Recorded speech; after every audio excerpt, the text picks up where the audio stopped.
Hoje vamos falar com exclusividade sobre o caso do médium João de Deus. Foi uma investigação que a nossa produção fez, junto com muita gente, junto com o nosso departamento de jornalismo, que continua sendo muito discutida desde o fim do ano passado. Eu conversei com a Maria do Carmo, que representa as vítimas, algumas das vítimas, né, no médium. E essa foi uma entrevista super emocionante e reveladora. Pra você ter uma ideia, ela contou fatos exclusivos, coisas que deixam qualquer um de queixo caído. E mais do que isso, presta atenção no que a Maria do Carmo vai dizer e veja se algum dia você imaginou que você fosse ouvir isso do médium João de Deus, que até onde a gente sabe, sempre ajudou muita gente, famosa e não famosa. Vamos ver? Olha lá, rodou. Hoje a gente vai conversar sobre um assunto tão sério, gente, que há muito tempo a gente queria falar no Melhor da Tarde, até mesmo para alertar muita gente, muitas mulheres que muitas vezes passam ou passaram agressões cometidas por essa pessoa que a gente vai falar, ou por outros agressores e tem medo de contar a sua história, porque por incrível que pareça, a vítima começa a se achar culpada por ter feito alguma coisa para aquela outra pessoa abusar sexualmente dela. Estou falando do quê? Da história de João de Deus. Deixa eu te apresentar a Maria do Carmo dos Santos, que ela é presidente do grupo Vítimas Unidas. Bem-vinda, viu, Maria do Carmo? Obrigada, Cátia. E olha, esse grupo, gente, é um grupo que visa dar estrutura e apoio a essas mulheres que, como você, né, passaram por essas atrocidades, mas que um número muito maior de mulheres que passou por isso não tem coragem de chegar e falar nem para os familiares, quem dirá colocar seu rosto em rede nacional, né? A violência contra a mulher já é uma coisa difícil. Quando envolve uma pessoa poderosa, como foi no caso do Roger, né? E agora no caso do João de Deus, então, realmente é uma coisa assustadora. Ele é réu em processos com violência sexual. O médium teria construído um império por meio de extorsão de fiéis, lavagem de dinheiro e prática de crimes contra o sistema financeiro nacional. Resumi bastante, mas a gente tem aqui no vídeo agora para você acompanhar a história completa do que aconteceu com o médium João de Deus. João de Deus. O nome é santo. O homem é investigado. O médium João Teixeira de Faria, de 77 anos, começou a ter visões ainda na infância. Em 1976, fundou a casa Dom Inácio de Loyola, em Abadiânia, a 100 quilômetros de Goiânia. Ficou mundialmente conhecido pelas cirurgias espirituais que realizava. Entre uma multidão de anônimos, famosos também visitaram o médium. Entre eles, a atriz Giovanna Antonelli, a modelo Naomi Campbell, Luciana Gimenez e a apresentadora norte-americana Oprah Winfrey. Para alguns milhares, João promovia alívio, esperança e cura. Para algumas centenas, tormenta. Em dezembro do ano passado, o céu do João começou a ruir. 13 mulheres relataram ter sofrido abusos sexuais do médium durante atendimentos espirituais na casa Dom Inácio de Loyola. As denúncias eram tantas que foi criada uma força-tarefa junto com a polícia de Goiás para receber os relatos, que passaram de 600. 9 dias se passaram das primeiras denúncias. A polícia fez buscas em mais de 30 endereços. E João se entregou e foi preso. Seria o juízo final? Nos depoimentos já prestados até aqui, o médium segue negando as acusações. A justiça condenou João de Deus 10 vezes. Ele é réu em 9 casos. 5 por crimes sexuais. Dessas, 2 já tiveram audiência realizada e outras 2 estão com audiência marcada. Uma por crimes sexuais, corrupção de testemunha e coação. Ainda não teve audiência. Uma por crimes sexuais e falsidade ideológica. Atualmente está em fase de citação, comunicação ao réu.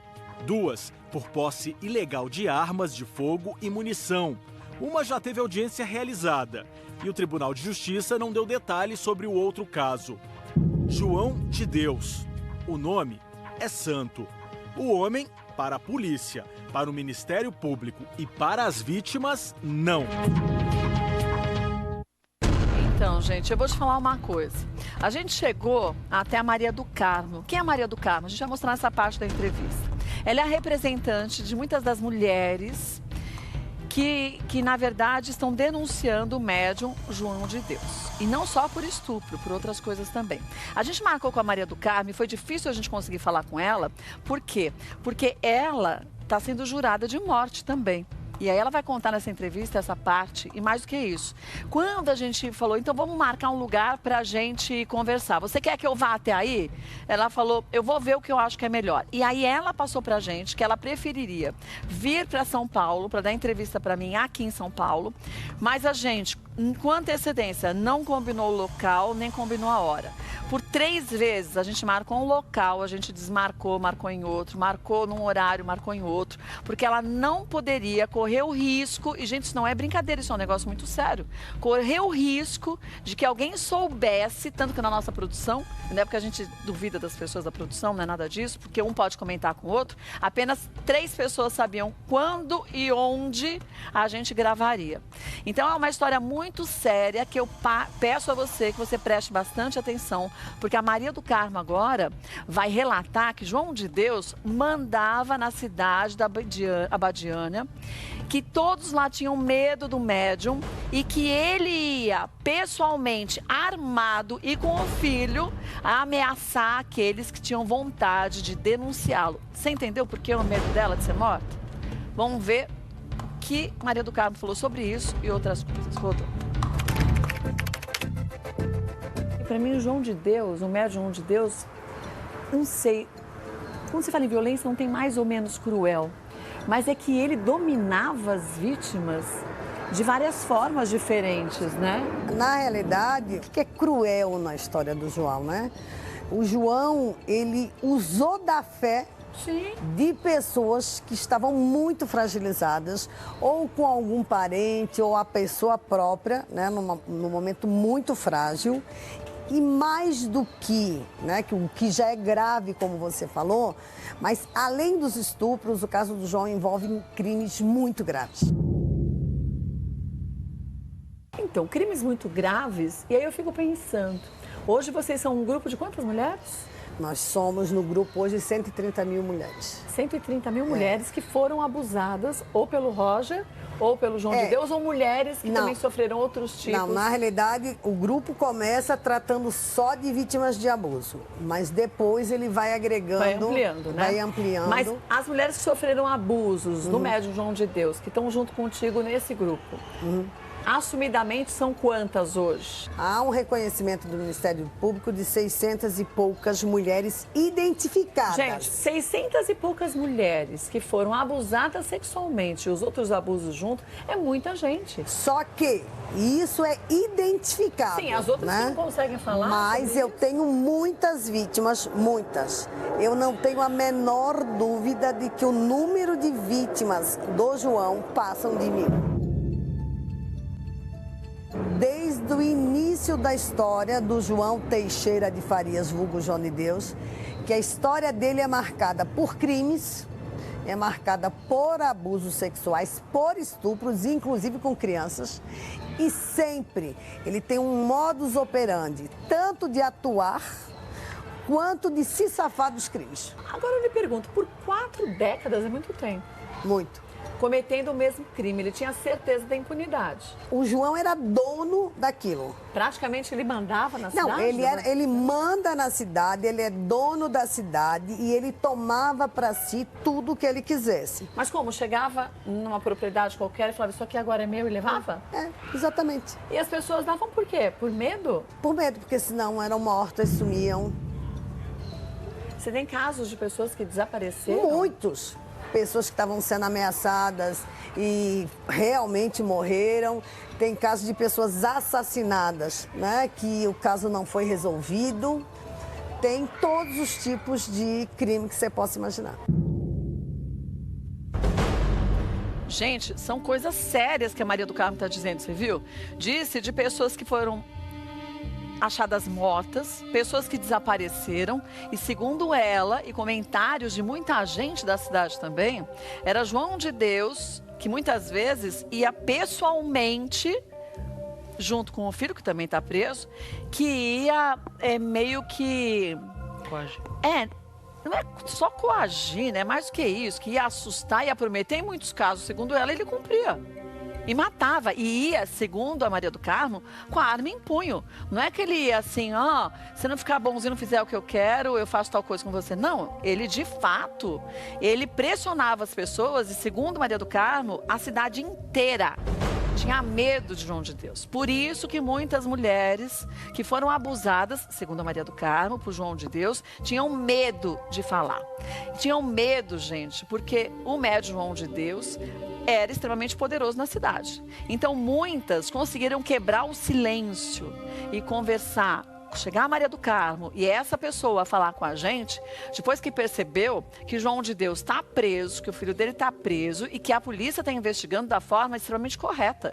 Então, isso está dando força a muitas mulheres que foram extremamente usadas sexualmente, moralmente, emocionalmente para fazer aquilo que João de Deus, segundo o que dizem, desejava.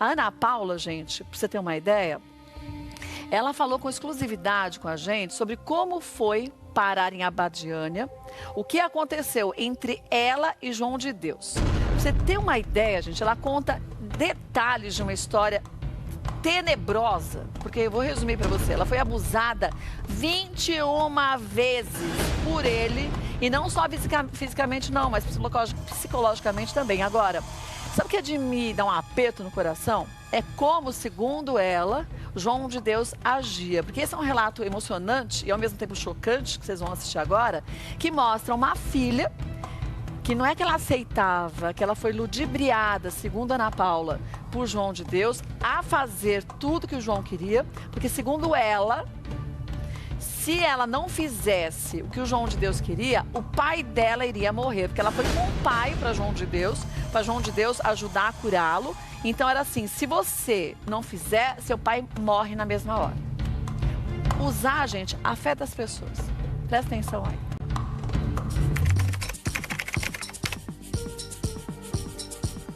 Em agosto de 2006, nós fomos, para Abadiânia com o meu pai. Eu contratei uma equipe de ajudantes que um americano tinha. Inclusive, esse americano, ele pediu para conversar comigo, ele perguntou se eu tinha medo do médium e ele pediu para eu nunca ir à sala do médium sozinha. Naquele momento, eu não entendi o porquê que ele tinha feito aquele pedido. Hoje em dia, eu sei, né? Eu acredito que tenha sido no feriado de 7 de setembro de 2006. Eu lembro que a casa estava muito cheia do lado de fora, isso era por volta de mais 7 e pouca da manhã, e eu fui para a corrente de orações, que é uma corrente que você fica meditando. Então eu estava sentada ali, eu estava até com a foto do meu pai na frente, estava pedindo por ele, os olhos fechados. Isso acontece antes de iniciar os trabalhos, durante todos os trabalhos dessa corrente de oração. Eu estava nessa corrente, olhos fechados, eu senti uma mão no meu ombro me puxando. Quando eu abri os olhos, era o médium. E ele fez um sinal, um gesto, alguma coisa para eu não falasse, ou que eu levantasse e fosse com ele. E eu fui. As outras pessoas todas de olhos fechados. E eu fui com ele até a sala dele. Foi a primeira vez que eu fui sozinha, para a sala dele. E quando nós chegamos, ele imediatamente trancou a porta. E eu estranhei. E ele falou que ia fazer como se fosse um tratamento, um passe, um trabalho espiritual em mim. Colocou de costas, começou a me alisar, começou a passar a mão para frente, a mão para trás. E eu comecei a ficar muito incomodada. Eu lembro que eu tremia muito, eu lembro da sensação de ter ficado gelada. E quando eu virei, ele já estava de calças abertas. E ele colocou a minha mão no órgão dele, para que eu, masturbasse, enfim. Eu tremia muito, porque não esperava aquilo, sabe? Eu tremia tanto, que uma hora eu sentei no chão, ajoelhei, e ele sorriu pra mim e falou, eu ia pedir exatamente isso. E ele me levou de volta pra corrente de oração, colocou sentada no meu lugar, aliás, o meu chinelo e a foto do meu pai permaneceram o tempo todo no lugar que ele estava na corrente de oração. E eu sentei ali, e eu só queria que aquilo tudo acabasse, para eu sair correndo dali. Então, quando acabaram os trabalhos, eu saí da casa, muito nervosa, chorando muito. Imediatamente eu fui até uma pousada que eu já tinha ficado uns dias com o meu pai. Eu procurei a dona da pousada e contei o que tinha acontecido, e ela me deu um tapa no rosto, pedindo para me calar. E eu fiquei com muito medo, e aí eu fiquei muito nervosa, e eu lembro que eu não ia conseguir naquele momento olhar para o meu pai, ficar perto do meu pai. Então eu retornei para a casa do Inácio de Loyola e sentei no pátio principal e chorava muito. Aí um voluntário me encaminhou para a enfermaria. E aí uma enfermeira me acalmou e ela pediu que eu, por favor, que eu me calasse, porque poderia acontecer alguma coisa pior comigo ou com meu pai, porque parece que em junho uma gringa, uma estrangeira, parece que uma alemã, estava falando também coisas parecidas com o que eu estava relatando, né, contando para ela, e essa gringa tinha desaparecido. Eu, por favor, para eu ficar quieta, porque seria melhor para mim que meu pai se eu perdoasse. E ela falava muito, perdoa, por favor, não fala isso para ninguém, fica quieta. E eu me calei. Fui até o meu pai e falei, pai, nós vamos embora, nós vamos voltar para nossa cidade. E ele pediu para passar no trabalho da tarde, começava às 2 horas, para ele se despedir do médium. Quando nós passamos, o médium imediatamente mandou eu ir à sala dele. E eu fui. E eu falei com ele que ele não podia ter feito aquilo, sabe? E ele falou que eu não estava entendendo, que eu estava ali, que eu representava o meu pai, que em outra vida, que aquela doença, aquele câncer era um karma do meu pai. E ele falou que a energia de cura era energia sexual, que era energia da vida. Ele fez a minha cabeça, sabe? Ele conseguiu me convencer a ficar ali e acreditar que eu precisava fazer aquilo diversas vezes para o meu pai ficar curado. E ele falava que ele ia curar o meu pai sempre, mas que eu tinha que ir muitas vezes na sala dele. E eu acreditei. Eu acreditava, porque eu não queria perder o meu pai, entendeu? E eu fui. E eu fui diversas vezes.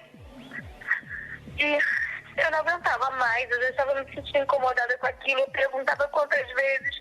Ele falava 21, e eu não aguentava mais. Ele falava 17, e eu não aguentava mais, sabe? E meu pai piorando.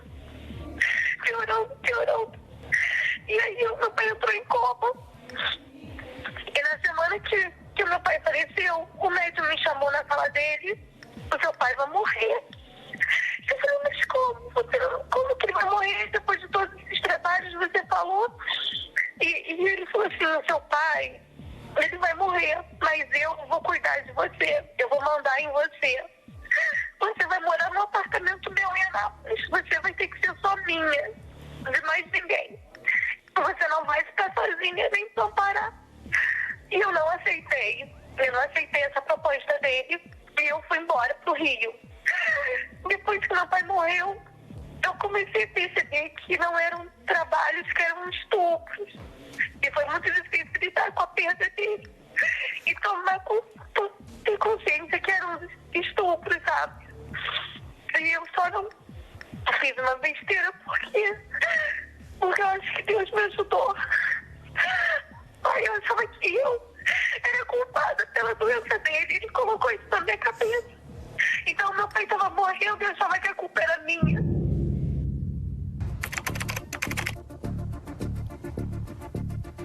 Muitas pessoas que eu conheci em Abadiânia, mulheres, me procuraram através das redes sociais. E até hoje, quem me procura, eu ajudo, sabe? O que ele fez comigo já prescreveu.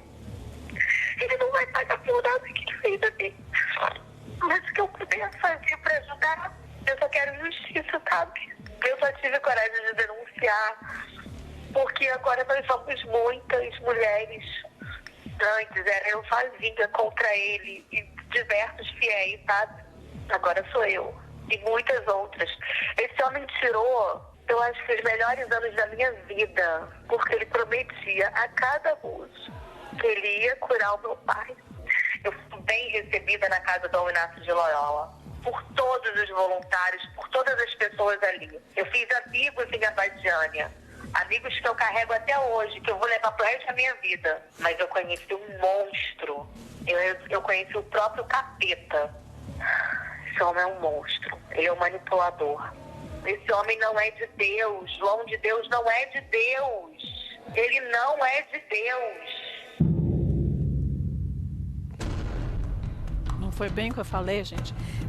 Quando você escuta um relato desse, a gente começa a se colocar no lugar da pessoa. Você fala, gente, como uma pessoa que, pelo menos o que eu, né, venho de uma família metade espírita, o que a gente Conhece, e a culpa não é da religião, gente. Estou dizendo da pessoa, que é o que está sendo investigado. O que a gente espera é que se use a fé das pessoas para que ela consiga entender o que é a religião, aquilo que ela acredita, ela conseguir praticar aquilo que a religião, ou então que a espiritualidade, cada um chama de um jeito, pode lhe auxiliar, mas nunca, em hipótese alguma, qualquer ser dito humano, porque eu vou te dizer uma coisa, numa situação dessa, eu custo acreditar que dá para se chamar uma pessoa dessa de humano, né? Nem de bicho, porque bicho não faz isso. Como que se consegue usar a outra pessoa de uma forma dessa? 21 vezes estuprada, gente. E cá entre nós, imagine achando que, na verdade, como ele diz, que o estupro, na verdade, não era o estupro, que era um trabalho que o pai dela precisava. Por quê? Porque o pai estava doente e que o pai precisava dessa ajuda dela, junto com a espiritualidade, como ele dizia, para que o pai ficasse curado. Então, que isso tudo era o que devia ser feito para o pai dela se curar. Agora, você imagine, 21 vezes, quanto tempo ela passou esse sofrimento todo? Vamos pensar, ó. Maria do Carmo, para você ter uma ideia, a gente tem aqui, ó, uma boa parte, quer dizer, alguns e-mails que a Maria do Carmo mandou para a gente, que foram e-mails trocados com denúncias. Pra você ter uma ideia, um psiquiatra americano que participou do programa da apresentadora americana da Oprah e que sabia, segundo a Maria do Carmo, o que acontecia em relação aos estupros e que também não denunciou nada. Gente, são algumas das revelações chocantes que a gente vai te mostrar, que nunca vieram a público, mas aqui, ó, sabe o que a gente tem? A gente tem aqui muitos dos relatos, eu vou até tampar para as pessoas não conseguirem identificar de quem é, relatos de mulheres que sofreram abusos de João de Deus em diversos momentos, como a gente mostrou a Ana Paula, que pode ser que ela fale, o que ele fez comigo já não vai ser mais julgado. Mas, gente, não é porque passou X anos que você vai ficar quieta. Eu acho que aqui a gente tem um pequeno exemplo, porque segundo a Maria do Carmo, a gente está falando de mais de 1000 mulheres que já confirmaram, ó, tudo que falaram e tinham provas disso. E que a gente tem? A gente tem o quê? A gente tem mulheres que se sentiram agora mais fortes para falarem de algo que chocou e que acabou com a vida delas. E com a família delas também. Eu volto para a gente mostrar essa parte, que é uma parte impressionante dessas revelações que nunca vieram a público. Mas é rapidinho, peraí. Bom, gente, vamos ver agora essas revelações chocantes da Maria do Carmo e que só vem a público agora. Você pensa que é só isso que a gente mostrou? Infelizmente tem muito mais. Roda aí.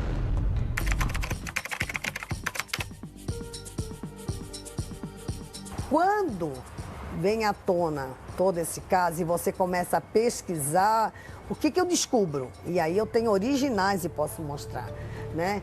Há uma guia, há uma estrangeira que vem, né? Que tipo guia de turismo? Tipo guia de turismo. Ela vem, tal, barará, e ela descobre que o João é estuprador. Ela manda um e-mail contando que o João tinha mexido com uma criança que estuprava mulheres para os donos de pousada, para todo mundo em Abadiânia. Todo mundo recebeu e-mail e ninguém fez nada? Todo mundo recebeu e-mail e, lamentavelmente, ninguém fez nada. Mas, gente, por medo. Tem uma situação que eu tenho uma vítima que, de novo, posso, né, comprovar, se eu não me engano, de novo, foi em 2006, ela fez uma denúncia oficial na Embaixada do Brasil em Viena. É, porque ele também, segundo dizem, ele estuprou mulheres, acho que de 11 países. Veja, e ela fez lá na Embaixada do Brasil em Viena. Ela fez na Embaixada do Brasil em Viena, porque ela foi alertada para não fazer em Abadiânia. Ela voltou para Viena. Ela voltou para o país dela e faz a denúncia e manda para cá, para o governo. E não deu nada? Não. Mas você acha que só ele cometia esses estupros, não? Não. Veja, aí é uma questão de lógica. Vou te fazer uma pergunta, vou inverter os nossos papéis então. Tá. Eu quero te entrevistar, mas você só fala japonês. É possível? Não. É possível que eu não falando japonês, etc., você vem para um evento aqui, de repente você acabe lá numa sala trancada sendo estuprada com uma pessoa que... Como é que você chegou nessa salinha? Sim, foi mímica? Como é que foi? Alguém Se nós temos tinha que intermediar, vítimas... punha para conversar, para falar junto, para traduzir. Veja, Nós temos tradutores oficiais da casa. Lá tem tradutores na casa? Na casa tem tradutores oficiais. O João atendia. Ele atendia na Alemanha, ele atendia nos Estados Unidos e tudo. E esses tradutores não falavam, não ficavam junto? Ficava. É uma coisa surreal. Porque a gente está falando do número de mulheres que pode, na verdade, estar multiplicado por eu não sei nem mais que número. Sim. Porque, pelo que você diz, pelo que a gente tem acompanhado, é como se fosse, eu não vou dizer só uma gangue, não. Acho que gangue é pouco. Uma organização criminosa. É isso que o Ministério Público diz. Porque são vários os crimes praticados, Sim. e pelo visto por várias pessoas, Sim. diretamente ou indiretamente, mas todas criminosas. Ele não fez isso sozinho, isso já está comprovado. Né? Ele teve ajuda, está dito pelo Ministério Público, tem um delegado e uma delegada já denunciada, um capitão denunciado. Delegado e delegado denunciado, um capitão? Você me diz assim, por que a pessoa não fazia denúncia? Então vamos lá, teve uma vítima de São Paulo que vai para Abadiânia e é estuprada. Ela pega uma conhecida lá de Goiás, vai à delegacia e faz a queixa. Certo? E não adianta nada. Ela vem para cá, né? E a pessoa que era de Goiás fica lá. O que acontece? Não é que não acontece nada. O que acontece no outro dia? Além desse processo, até estourar o escândalo, ficar parado essa investigação criminal, no outro dia, João Teixeira de Faria e seu filho Sandro, por isso que o Sandro foi preso no começo do ano, ok? Estão na porta da testemunha então armados. Então eles passam o endereço. Gente, que coisa absurda. Então, veja. E eles iam pessoalmente, pai e filho? Pai e filho. Por isso que eu volto a ressaltar a importância do trabalho da mídia. Primeiro, nós estamos falando do maior estuprador do mundo. Fora os crimes de lavagem de dinheiro, do que você imaginar, os outros.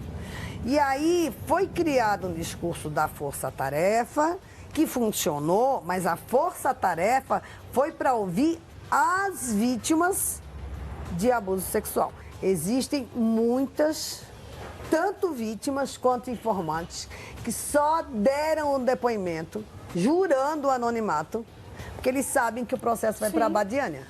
Mas e por que o processo vai para a Abadiânia? É isso que eu não consegui entender.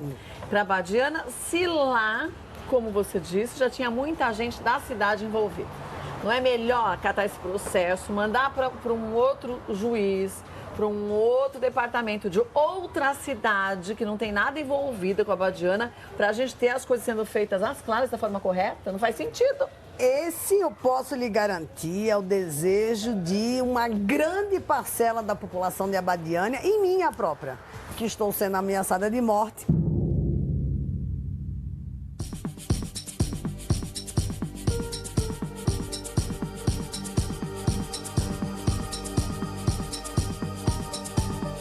Eu recebi 4 denúncias, né, de lives que eu fiz, citando situações. Essas pessoas entram com um processo de calúnia e difamação. Justo, justíssimo. Tudo bem. Só que eu deixei claro, né, primeiro que um processo desse, como era só uma reunião conciliatória, eu podia responder por carta precatória. Qualquer pessoa diz isso. Não. A juíza obrigou que eu fosse lá. Você fosse lá para a Abadiânia? Para a Abadiânia. Aí, meu advogado mandou uma carta para a OEA dizendo, olha, ela é uma ativista, ela é a pessoa que denunciou, como que ela não pode tem... ir pra lá? Se a cidade... Isso. Muita gente da cidade está envolvida, não é só João de Deus? Né? E eu sei, pior Sim. é que eu sei quem são, né? E digo isso nas minhas lives, né? Até para proteger as pessoas, porque senão ninguém vai abrir a boca. Ah, ninguém vai mesmo. E aí, eu e meus advogados, né, recebemos ameaça de morte, inclusive foi sugerido, os meus advogados são muito conhecidos, são daqui de São Paulo, né, e foi mandado por e-mail para o filho do meu advogado que ou me entregava na véspera da audiência, lá em Abadiânia e pegava 3 milhões, ou iam matar o pai dele. Aí a gente de novo peticionou para a juíza dizendo, olha, não tem como... E mandou por e-mail? Mandaram por e-mail. Diz... Pelo menos que a gente ouve dizer, e você que está por dentro da história completa pode dizer se é verdade ou não, que ele abusava sexualmente, desde crianças até idosas, Sim. Não tinha uma menor diferenciação. O Ministério Público fez, inclusive, uma tabela, tá? O que você percebe?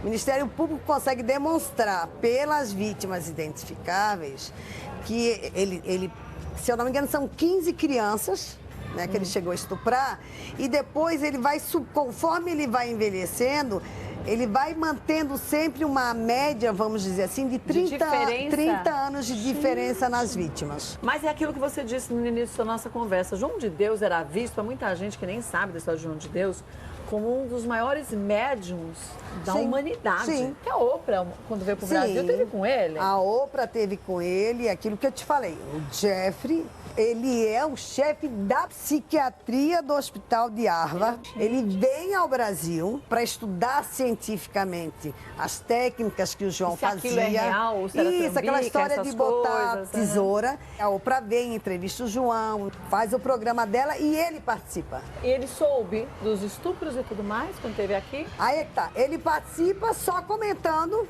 sem fazer nenhuma denúncia, mas ele sabia.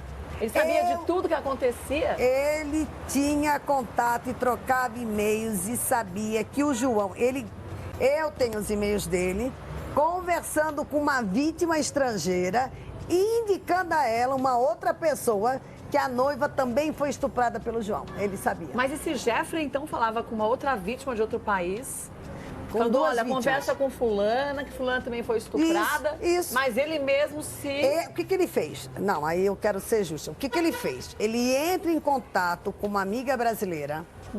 Eles tentam fazer a denúncia, né? Fazem com que ela tente intermediar a denúncia, quando são avisados que não é para fazer isso, que não dá para confiar na polícia de Abadiânia.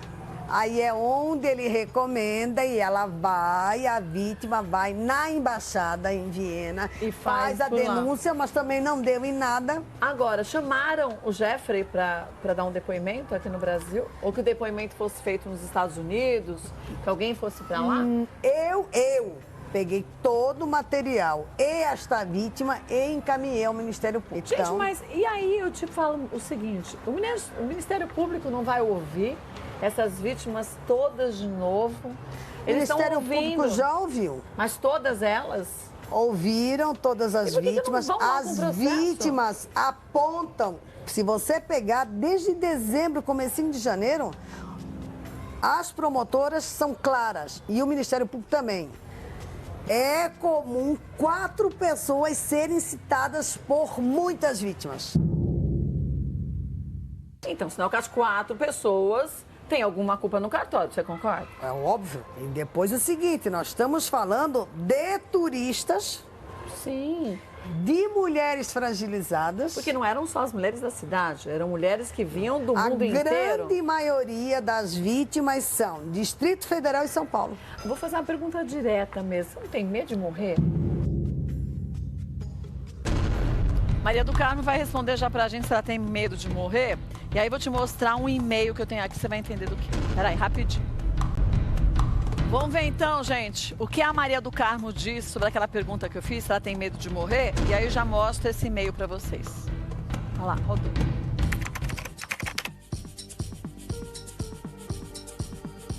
Vou fazer uma pergunta direta mesmo. Você não tem medo de morrer? Tenho.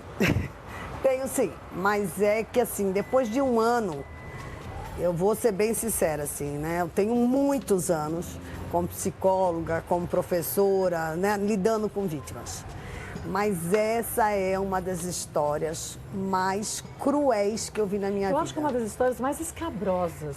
Até em filme de terror, você ia ficar enojado Se fosse de uma situação ficção, dessa. Sim, já seria terrível. Teria dizer assim, não, vocês exageraram, gente. Pra você ter ideia, tava até brincando, oficialmente, eu fui denunciada ao Ministério Público por ser uma traficante de órgãos e de criança. Eles abriram esse processo contra você? Foi feito uma denúncia? admirador. Isso. As pessoas têm que ter claro uma coisa. O João, isso pode pegar qualquer matéria sobre ele. Ele é muito vaidoso. Sempre foi muito vaidoso, muito poderoso, muito prepotente e grosseiro. Só que ele chegou no momento que ele perdeu tudo.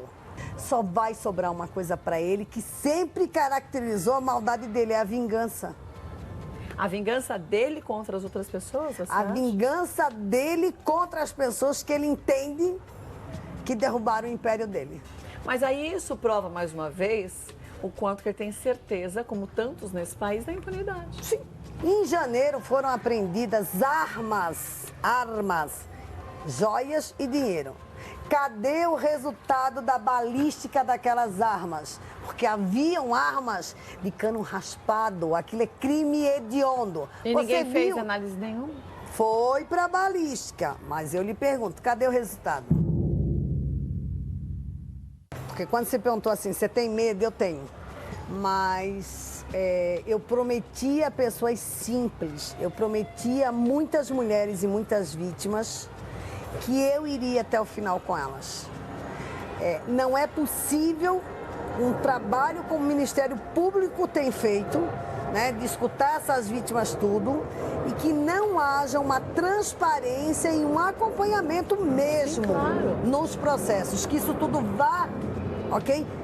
No meu entendimento, eu vou ser muito clara, assim, o meu entendimento, eu acho que este processo tinha que ter o acompanhamento de organismos, inclusive internacionais. Eu acho que tinham vítimas internacionais. Porque a OAB disse que ia acompanhar, né? Assim, e nisso, veja, quando o habeas corpus dele vai para 2 ministros do Supremo Tribunal Federal, os 2 ministros do Supremo Tribunal Federal, né, tiveram a hombridade de dizer não me sinto, porque frequentava a casa, conheciam ele.